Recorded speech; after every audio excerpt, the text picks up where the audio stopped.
Hello everyone, आप सभी का स्वागत है आपके अपने YouTube channel current affairs by Ravi पर। फ्रेंड्स, आज की वीडियो सेशन में हम कवर करेंगे 9 सितंबर के इंपॉर्टेंट करंट अफेयर्स के क्वेश्चंस। मोस्ट इंपॉर्टेंट 15 क्वेश्चंस आज हम इस वीडियो में कवर करने वाले हैं। मैं आपको फ्रेंड्स कल के इंपॉर्टेंट क्वेश्चन जो हमने कवर अप करे हैं उनको रिवाइज भी कराऊंगी, एक क्विक रिविजन कर लेंगे, उसके बाद हम कवर अप करेंगे आज के हमारे मोस्ट इंपॉर्टेंट क्वेश्चंस को। लास्ट में फ्रेंड्स आप लोगों को 2 टेस्ट क्वेश्चंस दिए गए हैं इस वीडियो सेशन में, जिनके आंसर जो है आप लोग हमें कमेंट बॉक्स में ज़रूर लिखिए। पीडीएफ आप लोग को हमारे टेलीग्राम ग्रुप से मिल जाएगा। डेली करंट अफेयर्स की वीडियोस के सभी पीडीएफ आप लोग को टेलीग्राम पर मिल जाएंगे। करंट अफेयर्स बाय रवि नाम है टेलीग्राम ग्रुप का, आप लोग टेलीग्राम पर जाकर उसे ज्वाइन कर सकते हैं। तो चलिए फ्रेंड्स, आज के इस इंपॉर्टेंट सेशन को करते हैं स्टार्ट। सबसे पहले हम बात करेंगे क्विक रिवीजन का पिछले दिन के करंट अफेयर्स का। तो देख लीजिए एक बार फिर से क्वेश्चंस को, थोड़ा सा यहाँ से रिवीजन हो जाएगा। फर्स्ट क्वेश्चन है, सितंबर 2024 में किसे फ्रांस के प्रधानमंत्री के रूप में नियुक्त किया गया है? तो फ्रांस देश के नए प्रधानमंत्री बने हैं मिशेल बार्नियर। अगला क्वेश्चन है, भारतीय सेना और अमेरिकी सेना के बीच 20वें युद्ध अभ्यास का आयोजन कहाँ किया गया है? तो राजस्थान, भारत के राजस्थान राज्य में इसका आयोजन किया गया है। सितंबर 2024 में इंग्लिश चैनल को पार करने वाले सबसे उम्रदराज भारतीय बनने की उपलब्धि किसने हासिल की है? सही answer Siddharth Agarwal. Next question है, पहले अंतर्राष्ट्रीय सौर महोत्सव का आयोजन कहाँ किया गया है? तो फ्रेंड्स इसका आयोजन किया गया है नई दिल्ली में। नेक्स्ट क्वेश्चन है, भारतीय तटरक्षक बल ने कहाँ पर एशियाई तटरक्षक एजेंसियों के प्रमुखों की 20वीं बैठक में भाग लिया है? तो ये बैठक हुई थी कहाँ पे? इंचियोन, दक्षिण कोरिया में। नेक्स्ट क्वेश्चन, किसने भारत की पहली फैशन पूर्वानुमान पहल विजियो NXT का शुभारंभ किया? तो इसे शुरुआत किसने की है इसकी? गिरिराज सिंह ने। नेक्स्ट क्वेश्चन है, कपिल परमार ने पैरालंपिक्स खेलों में जूडो में भारत के लिए कौन सा पदक जीता है? तो इन्होंने जीता है कांस्य पदक। अगला क्वेश्चन है, किस राज्य की विधानसभा ने अवैध कॉलोनियों से निपटने के लिए अपार्टमेंट और संपत्ति विनियमन अधिनियम 2024 पारित किया? तो इसे पंजाब सरकार ने पारित किया है। लैंगिक विविधता और समावेशन को बढ़ावा देने के लिए किसे जेंडर डाइवर्सिटी पुरस्कार से सम्मानित किया गया है? आंसर है दसारी राधिका। नेक्स्ट क्वेश्चन है, भारत ने किस देश के साथ डिजिटल प्रौद्योगिकी, सेमीकंडक्टर, स्वास्थ्य सहयोग और कौशल विकास के क्षेत्र में 4 समझौते ज्ञापन पर हस्ताक्षर करे? तो ये समझौते किए हैं सिंगापुर देश के साथ। अगला क्वेश्चन देखिए, किस राज्य ने पुलिस बल में महिलाओं के लिए 33% आरक्षण को मंजूरी दी? आंसर है राजस्थान सरकार ने।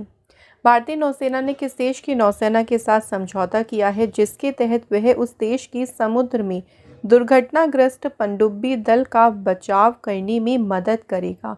तो ये समझौता किया है दक्षिण अफ्रीका के साथ। केंद्र सरकार, त्रिपुरा सरकार, NLFT और ATTF के बीच शांति समझौते पर कहाँ हस्ताक्षर हुए हैं? तो ये किए गए हैं नई दिल्ली में। कृषि और ग्रामीण विकास क्षेत्रों में स्टार्टअप का समर्थन करने के लिए स्थापित एग्रीश्योर फंड का शुभारंभ किसने किया है?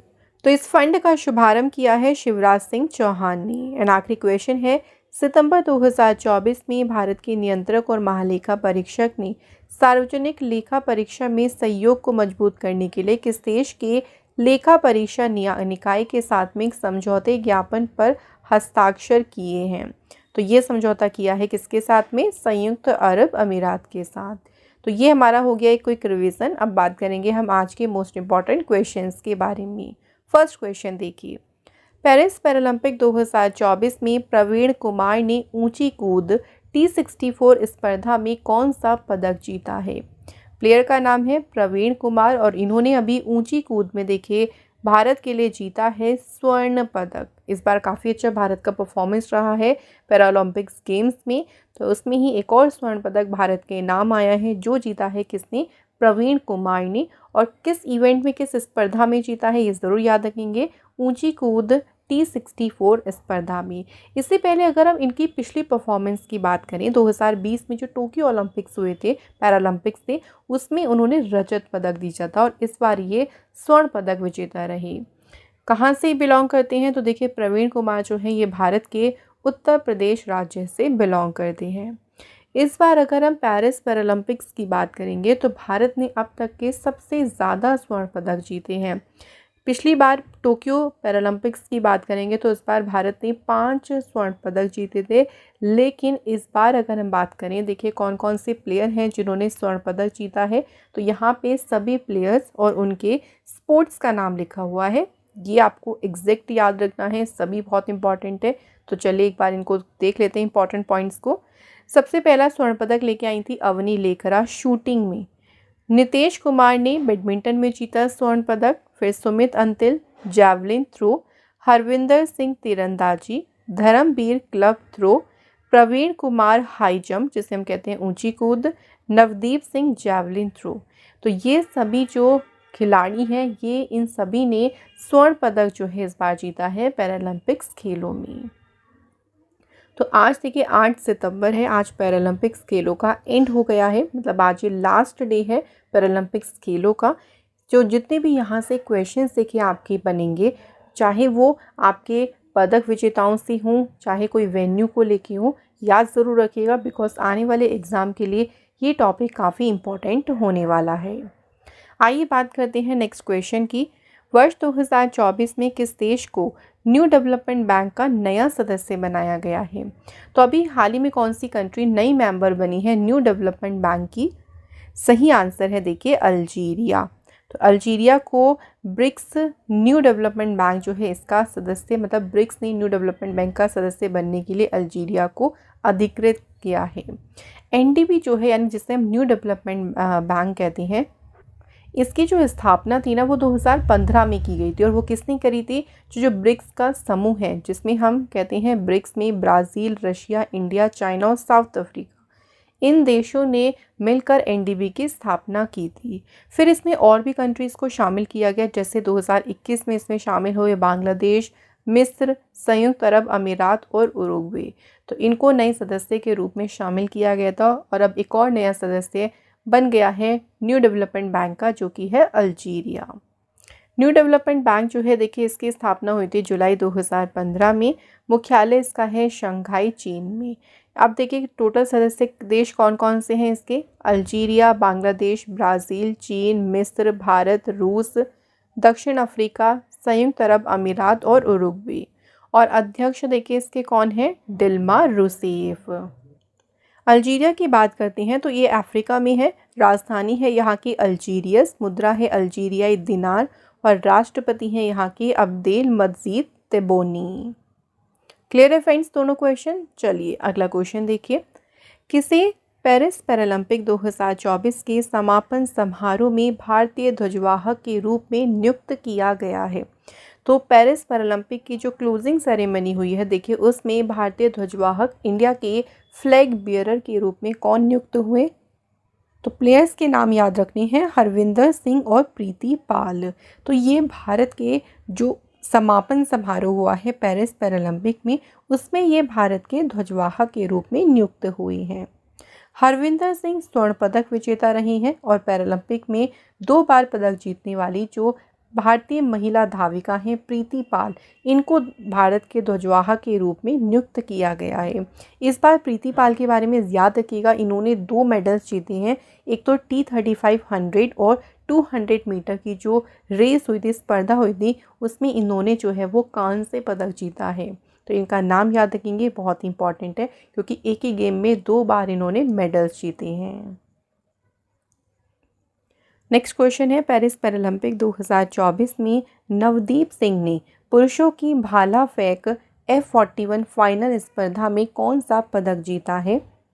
तो नवदीप सिंह कौन सा स्पोर्ट्स है? देखिए जैवलिन थ्रो यानी पुरुषों का भाला फेंक, और इसमें इन्होंने जीता है स्वर्ण पदक। इन्होंने गोल्ड मेडल जो है इस बार जीता है। सो पुरुषों की जो भाला F41 श्रेणी है उसमें ये भारत का देखिए पहला गोल्ड मेडल आया है। और इन्होंने कितना थ्रो किया था? 47.32 मीटर का इन्होंने थ्रो किया था और इसी के साथ इन्होंने पैरालंपिक रिकॉर्ड को भी तोड़ा है। तो इसी के साथ भारत के देखिए टोटल कितने गोल्ड मेडल हो चुके हैं? 7 गोल्ड मेडल हो चुके हैं भारत के।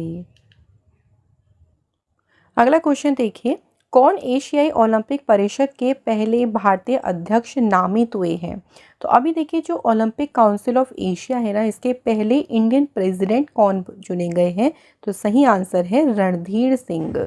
ठीक है, रणधीर सिंह का नाम याद रखिएगा, ये एशियाई ओलंपिक परिषद के पहले भारतीय अध्यक्ष नामित हुए हैं। रणधीर सिंह के बारे में अगर हम बात करते हैं, देखिए उनको 1979 में अर्जुन पुरस्कार से इनको सम्मानित किया गया था और ये भारत के किस राज्य से बिलोंग करती हैं? पंजाब राज्य से। एशियाई ओलंपिक परिषद जो है ये Olympic council of Asia, Asia में खेलों का एक शासी निकाय है। जो गेम्स होते हैं उनको ये रेगुलेट करने का काम करता है। स्थापना हुई थी इसकी 1982 में। मुख्यालय है इसका कुवैत सिटी और इसके सदस्य कितने हैं? तो इसमें 45 राष्ट्रीय ओलंपिक समितियां हैं। नेक्स्ट बात करते हैं अगले इंपॉर्टेंट क्वेश्चन की। ग्लोबल एआई शिखर सम्मेलन 2024 का आयोजन कहाँ पर किया गया है? सो ग्लोबल एआई जो समिट 2024 हुआ है, ये समिट हुआ है देखिए कहाँ पे? हैदराबाद तेलंगाना में जो है इस समिट का आयोजन किया गया है। इस बार देखो इस समिट की थीम क्या रही, इसके बारे में अगर बात करें, एआई को सभी के लिए उपयोगी बनाना, making AI work for everyone. इसमें देखिए जो ये समिट हुआ था इसमें किस चीज़ों के ऊपर बात की गई अगर बात करें तो एआई, जिसे हम कहते हैं कृत्रिम बुद्धिमत्ता, इसको कहाँ कहाँ यूज़ किया जा सकता है एआई को, तो इन सभी स्पेशल जो मुद्दा था इसके ऊपर विचार विमर्श किया गया था। देश में पहली बार हैदराबाद शहर वैश्विक आर्टिफिशियल इंटेलिजेंस शिखर सम्मेलन की मेजबानी कर रहा है। तो पहली बार ये शिखर सम्मेलन हो रहा है हैदराबाद सिटी में। तो यहाँ से थीम याद रखिएगा और सिटी का नाम, ये दोनों इंपॉर्टेंट क्वेश्चन यहाँ से आप लोग याद रखिएगा। अगला क्वेश्चन, सितंबर 2024 में पीएम मोदी ने कहा जल संचय जन भागीदारी पहल की शुरुआत की है? तो इस पहल का नाम याद रखेंगे, जल संचय जन भागीदारी। शुरुआत किसने करी ये भी याद रखना है, पीएम मोदी जी ने। कहाँ पर करी है? तो ये याद रखेंगे सूरत गुजरात में जो है इसकी शुरुआत की गई है। इसकी ना शुरुआत उन्होंने वीडियो कॉन्फ्रेंसिंग के माध्यम से की थी। अच्छा, इस पहल की अगर बात करती हैं तो जन सिंचाई और जन भागीदारी पहल जो है ये केंद्रीय जल शक्ति मंत्रालय और गुजरात सरकार की जो है एक संयुक्त योजना है।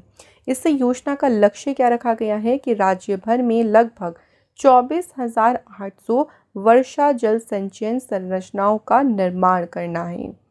एक पहले भी इसी तरह का एक अभियान शुरू किया गया था जो कि केंद्र सरकार ने शुरू किया था, जो जल शक्ति मंत्रालय है उन्होंने शुरू किया था, कैच द रेन पहल। तो इसी की पहल पर यानी इसी की तर्ज पर, इसी को देखते हुए ये जो नई पहल है जल संचय जन भागीदारी पहल, इसको शुरू किया गया है। बात करते हैं गुजरात राज्य के बारे में। गुजरात की स्थापना हुई थी 1 मई 1960 को। राजधानी है गांधीनगर, मुख्यमंत्री हैं भूपेंद्र पटेल और राज्यपाल हैं आचार्य देवव्रत। अभी देखिए फ्रेंड्स, हाल ही में गुजरात सरकार ने शुरू की थी श्रमिक बसेरा स्कीम को। इसके अलावा गुजरात सरकार ने जो घोल फिश है उसे अपना स्टेट फिश जो है डिक्लेयर किया था। नेक्स्ट याद रखेंगे, गुजरात सरकार ने लॉन्च की थी सिंह सूचना वेब एप्लीकेशन को, यहाँ पे लॉन्च किया गया था। प्राइम मिनिस्टर मोदी जी ने मिशन लाइफ मूवमेंट यहाँ पे शुरू किया था। गुजरात सरकार ने गो ग्रीन स्कीम शुरू करी थी। नेक्स्ट याद रखिएगा, बालिका पंचायत को सक्सेसफुली कंडक्ट कराया गया था गुजरात राज्य में। ठीक है फ्रेंड्स, तो ये इंपॉर्टेंट न्यूज़ है हमारी गुजरात से रिलेटेड। बात करते हैं नेक्स्ट क्वेश्चन के बारे में। सितंबर 2024 में 10 दिवसीय ओणम उत्सव किस राज्य में मनाया गया है? तो ओणम फेस्टिवल ये बहुत ही देखिए फेमस फेस्टिवल है और ये सेलिब्रेट किया जाता है कहाँ पे? केरल राज्य में। तो ये केरल का एक मोस्ट इम्पॉर्टेंट फेस्टिवल है और इसे विशेष रूप से जो वहाँ का मलयाली समुदाय है उसके द्वारा ये मनाया जाता है। हर साल ये त्यौहार जो है अगस्त या सितंबर के बीच में मनाया जाता है और ये 10 दिनों तक चलता है, जो कि थिरुवोणम के दिन पे समाप्त होता है। इस ओणम फेस्टिवल की बात करते हैं तो मुख्य रूप से राजा महाबली की वापसी का स्वागत करने के लिए ये मनाया जाता है। ओणम का ये त्यौहार नई फसल के आने की खुशी में भी मनाया जाता है। तो याद रखेंगे कौन से राज्य में इसको सेलिब्रेट करते हैं, तो ये फेमस फेस्टिवल है फ्रेंड्स केरल राज्य का। अतः केरल राज्य की बात करते हैं तो यहाँ के मुख्यमंत्री कौन है? पिनरई विजयन, और यहाँ पे गवर्नर है आरिफ मोहम्मद खान।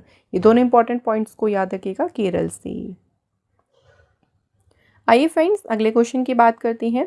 डीआरडीओ, जिसे हम कहते हैं रक्षा अनुसंधान और विकास संगठन, डीआरडीओ ने कहाँ पर अग्नि 4 मिसाइल का सफल परीक्षण किया है? तो डीआरडीओ ने चांदीपुर उड़ीसा में अग्नि 4 मिसाइल जो है इसका सफल परीक्षण किया है। कई बार क्वेश्चन इस तरह से भी बन जाता है कि अग्नि 4 मिसाइल का सफल परीक्षण किसने किया है, ऐसे भी पूछ लेते हैं, तो ये याद रखेंगे डीआरडीओ ने। जो अग्नि 4 मिसाइल है ना, ये मध्यम दूरी की बैलिस्टिक मिसाइल है, और ये अन्य अगर इस मिसाइल की बात करें तो ये बाकी अदर मिसाइल की कंपैरिजन में काफ़ी ज़्यादा हल्की है। इसका वजन जो है करीब कितना है? 17,000 किलोग्राम। तो ये सतह से सतह पर मार करने वाली मिसाइल है। इसकी रेंज की बात करें तो कितनी है? 4,000 किलोमीटर की इसकी रेंज है। इससे पहले जो इसका पहला परीक्षण हुआ था वो 6 जून 2022 को किया गया था। तो अगेन जो है इसका अभी सफल परीक्षण किया गया है उड़ीसा के चांदीपुर में। इसकी जो लंबाई है वो कितनी है? देखिए 66 फीट है। ये भारत के स्ट्रेटेजिक फोर्स कमांड की अग्नि मिसाइल सीरीज़ की चौथी खतरनाक बैलिस्टिक मिसाइल है। अब थोड़ा सा डीआरडीओ के बारे में थोड़ा बात कर लेते हैं। डीआरडीओ की स्थापना हुई थी 1958 में।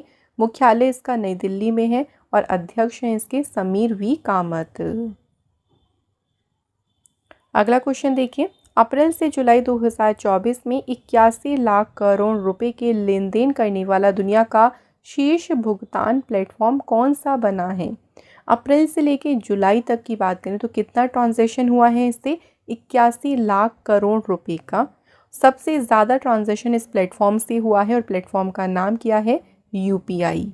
यूपीआई जिसको हम कहते हैं यूनिफाइड पेमेंट इंटरफेस। तो इसने जो है 81 लाख करोड़ रुपए के लेन देन के ज़रिए दुनिया के सबसे अग्रणी डिजिटल प्लेटफॉर्म जो है उनको भी पीछे छोड़ दिया है और सबसे ज़्यादा यहाँ से ट्रांजैक्शन हुआ है। यूपीआई के बारे में थोड़ा सा बात करते हैं। ये एक भुगतान प्रणाली है जो उपयोगकर्ताओं को बैंक खाते के बीच पैसे ट्रांसफ़र करने और मोबाइल ऐप का उपयोग करके व्यापारी भुगतान करने की अनुमति देती है। 2016 में भारतीय राष्ट्रीय भुगतान निगम के द्वारा जो है इसे विकसित किया गया था। अगला क्वेश्चन है, अंडर 20 विश्व कुश्ती चैंपियनशिप 2024 में ज्योति बेरवाल ने महिलाओं की 76 किलोग्राम स्पर्धा में कौन सा पदक जीता है? तो खिलाड़ी का नाम है ज्योति बेरवाल। यहाँ पूछा है इन्होंने कौन सा मेडल जीता है महिलाओं की 76 किलोग्राम स्पर्धा में। तो इन्होंने जीता है स्वर्ण पदक, गोल्ड मेडल इन्होंने अपने नाम किया है। ये जो कुश्ती चैंपियनशिप हो रही है ना, अंडर 20 विश्व कुश्ती चैंपियनशिप, ये स्पेन में आयोजित हो रही है। इस प्रतियोगिता में कुश्ती के 3 देखिए इवेंट्स शामिल हैं, जिसमें है फ्री स्टाइल, ग्रीको रोमन और महिला फ्री स्टाइल। अंडर 20 कुश्ती प्रतियोगिता का इस संस्करण में कुल 30 भारतीय पहलवानों ने इसमें भाग लिया है, जिसमें से ज्योति बेरवाल की बात करती हैं तो महिलाओं की 76 किलोग्राम स्पर्धा में इन्होंने जीता है स्वर्ण पदक। नेक्स्ट क्वेश्चन देखिए फ्रेंड्स, अंतर्राष्ट्रीय गिद्ध जागरूकता दिवस 2024 कब मनाया गया है? इंटरनेशनल वल्चर अवेयरनेस डे की बात करें तो ये मनाया गया है कब? 7 सितंबर को। तो हर साल देखिए ये एग्जैक्ट डेट तो इसकी याद नहीं रखना क्योंकि एग्जैक्ट डेट नहीं होती है। सितंबर का जो पहला शनिवार होता है सितंबर मंथ का, उस दिन ये मनाया जाता है। तो 2024 में ये कब मनाया गया है? 7 सितंबर को। इसको मनाने के पीछे का मेन उद्देश्य क्या है? तो इसका उद्देश्य है जो गिद्ध हैं, वल्चर्स हैं और जो वो लुप्त होते चले जा रही हैं उनकी स्थिति के बारे में जागरूकता को बढ़ाना। थीम क्या है देखिए इस बार की? तो इस बार इसकी थीम है आसमान के गुमनाम नायकों का जश्न मनाना। और पहली बार ये दिवस कब मनाया गया था? सितंबर 2009 में इसे पहली बार सेलिब्रेट किया गया था। अगला क्वेश्चन है, अंतर्राष्ट्रीय पुलिस सहयोग दिवस 2024 कब मनाया गया है? तो ये दिन सेलिब्रेट किया गया है 7 सितंबर को। International day of police cooperation मनाया गया है 7 सितंबर को। ये दिन दुनिया भर में पुलिस बलों के बीच सहयोग के महत्व पर प्रकाश डालता है। इसकी हमें थीम याद रखनी है जो क्या है? पुलिस की अखंडता, जवाबदेही और निरीक्षण। 2003 में इंटरपोल की जब 100वीं देखिए वर्षगांठ हुई थी, यानी जो एनिवर्सरी हुई थी उनकी 100th एनिवर्सरी, उसी के समारोह के साथ प्रथम अंतर्राष्ट्रीय पुलिस सहयोग दिवस मनाने का जो है वो निर्णय लिया गया था। ठीक है, याद रखिएगा 7 सितंबर को ये दिन मनाया जाता है। अगला क्वेश्चन है देखिए, भारत और मालदीव के बीच 5वीं रक्षा सहयोग वार्ता जो है कहाँ पर आयोजित की गई है? तो ये जो 5वीं रक्षा सहयोग वार्ता है देखिए, ये भारत और मालदीव के बीच में हुई है। पहला पॉइंट ये याद रखिएगा। अब अगर बात करें कहाँ आयोजित की गई, तो नई दिल्ली में जो है इसका आयोजन किया गया है। इसमें देखो भारत का प्रतिनिधित्व किसने किया था? तो रक्षा सचिव श्री गिरधर अरमाने ने भारत का प्रतिनिधित्व किया था। वहीं अगर हम मालदीव की बात करें तो उनका प्रतिनिधित्व किया था मालदीव राष्ट्रीय रक्षा बल के प्रमुख जनरल इब्राहिम हिल्मी। इस बैठक के दौरान दोनों कंट्रीज ने रक्षा संबंधों को बेहतर बनाने और चल रही जो रक्षा परियोजनाएं हैं, जो भी प्रोजेक्ट देखे चल रही हैं, उसको तेज करने के ऊपर जो है इसमें बल दिया गया है। अगला क्वेश्चन है, अंतर्राष्ट्रीय साक्षरता दिवस 2024 कब मनाया गया है? ये इंपॉर्टेंट है, इंटरनेशनल लिटरेसी डे। तो फ्रेंड्स ये मनाया गया है 8 सितंबर को। ठीक है, याद रखेंगे 8 सितंबर को मनाया गया है अंतर्राष्ट्रीय साक्षरता दिवस। इसको मनाने के पीछे का उद्देश्य है दुनिया भर की आबादी को साक्षर बनाने के लिए प्रयास करने के लिए उनको प्रेरित करना, लोगों को साक्षर बनाने के लिए उनको एनकरेज करना। और देखिए इसकी थीम क्या है? बहुभाषी शिक्षा को बढ़ावा देना, आपसी समझ और शांति के लिए साक्षरता। पहली बार ये मनाया गया था 8 सितंबर 1967 को। दुनिया में पहली बार अंतर्राष्ट्रीय साक्षरता दिवस मनाया गया था। तो फ्रेंड्स यहाँ हमारे आज के मोस्ट इंपॉर्टेंट 15 क्वेश्चंस कंप्लीट हो गए हैं। अब टेस्ट क्वेश्चन की बात कर लेते हैं। तो देखिए पहला क्वेश्चन है हमारा टेस्ट का, ग्लोबल एआई शिखर सम्मेलन 2024 का आयोजन कहाँ पर किया गया है? First question. सेकंड क्वेश्चन है, पेरिस पैरालंपिक 2024 में प्रवीण कुमार ने ऊंची कोट T64 स्पर्धा में कौन सा पदक जीता है? तो इन दोनों क्वेश्चन के आंसर जो है फ्रेंड्स आप लोग मुझे कमेंट बॉक्स में ज़रूर लिखें। तो यहाँ पर हमारे डेली करंट अफेयर्स के मोस्ट इंपॉर्टेंट क्वेश्चंस कंप्लीट हो गए हैं। फ्रेंड्स देखिए, अगर आप किसी भी एग्ज़ाम की प्रिपरेशन कर रही हैं, उन सभी एग्ज़ाम में आपको हमारी ये ई बुक्स काफ़ी मदद करेंगी। इनमें आपको मोस्ट इंपॉर्टेंट क्वेश्चंस दिए गए हैं। अभी हमारी न्यूली लॉन्च ई बुक आई है जनवरी से अगस्त तक के करंट अफेयर्स की। इसमें आपको लास्ट 8 मंथ्स के सभी करंट अफेयर्स दिए गए हैं मोस्ट इंपॉर्टेंट क्वेश्चंस के साथ में। आप इनको परचेज़ कर सकते हैं हमारी वेबसाइट से www.ravibooks.pdf.com। डेली करंट अफेयर्स के पीडीएफ के लिए टेलीग्राम ग्रुप ज्वाइन कर लीजिएगा। करंट अफेयर्स बाय रवि नाम है, इसे आप टेलीग्राम पर सर्च करके ज्वाइन कर सकते हैं। डेली आप अगर अपने क्वेश्चंस का टेस्ट लगाना चाहते हैं तो ये टेस्ट आपको मिलेगा हमारी एप्लीकेशन पे रवि स्टडी जीके। आप प्ले स्टोर से इसे इजीली डाउनलोड कर सकते हैं। वहाँ पे आप अपने क्वेश्चंस का फ्रेंड टेस्ट लगा सकते हैं। तो आने वाले सभी एग्ज़ाम्स के लिए ये सभी चीज़ें बहुत ही इंपॉर्टेंट है, आप लोग इनको डाउनलोड और परचेज़ ज़रूर करें। तो आज का हमारा ये इंपॉर्टेंट सेशन यहाँ पे फ्रेंड्स कंप्लीट हो गया है। डेली करंट अफेयर्स में हम उन्हीं क्वेश्चंस को देखे लेते हैं जो आपके आने वाले एग्ज़ाम के लिए इंपॉर्टेंट होते हैं। तो बिल्कुल चुनिंदा क्वेश्चंस होते हैं, इसलिए डेली सीए का जो सेशन है आप लोग इसे बिल्कुल फॉलो किया करें। Thank you so much for watching this video.